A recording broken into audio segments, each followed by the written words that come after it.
സംസ്ഥാനത്തെ തദ്ദേശ സ്വയംഭരണ സ്ഥാപനങ്ങളിലേക്കുള്ള രണ്ടാം ഘട്ട വോട്ടെടുപ്പ് ആരംഭിച്ചു.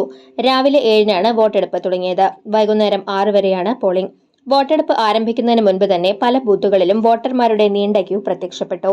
തൃശൂർ, പാലക്കാട്, മലപ്പുറം, കോഴിക്കോട്, വയനാട്, കണ്ണൂർ, കാസർഗോഡ് ജില്ലകളിലെ 604 തദ്ദേശ സ്ഥാപനങ്ങളിലെ 12,391 വാർഡുകളിലേക്കാണ് വോട്ടെടുപ്പ് നടക്കുന്നത്. ആകെ 1,53,37,176 വോട്ടർമാരാണ് ഉള്ളത്. 3,293 പ്രവാസി വോട്ടർമാരും പട്ടികയിലുണ്ട്. 38,994 സ്ഥാനാർത്ഥികളാണ് മത്സരിക്കുന്നത്.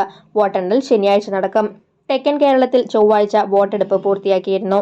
രണ്ടാം ഘട്ട തെരഞ്ഞെടുപ്പിൽ ആകെ 18,274 പോളിംഗ് സ്റ്റേഷനുകളാണ് ഉള്ളത്. ഇതിൽ 2,055 എണ്ണം പ്രശ്നബാധിത ബൂത്തുകളായി റിപ്പോർട്ട് ചെയ്തിട്ടുണ്ട്. തൃശൂരിൽ 81 പ്രശ്നബാധിത ബൂത്തുകളുണ്ട്. ഈ ബൂത്തുകളിൽ അതീവ സുരക്ഷാ ക്രമീകരണങ്ങളും വെബ്കാസ്റ്റിംഗും ഒരുക്കിയിട്ടുണ്ട്. വോട്ടെടുപ്പ് പ്രക്രിയ പൂർണ്ണമായും സംസ്ഥാന തെരഞ്ഞെടുപ്പ് കമ്മീഷന്റെ നേരിട്ടുള്ള നിരീക്ഷണത്തിലാണ്.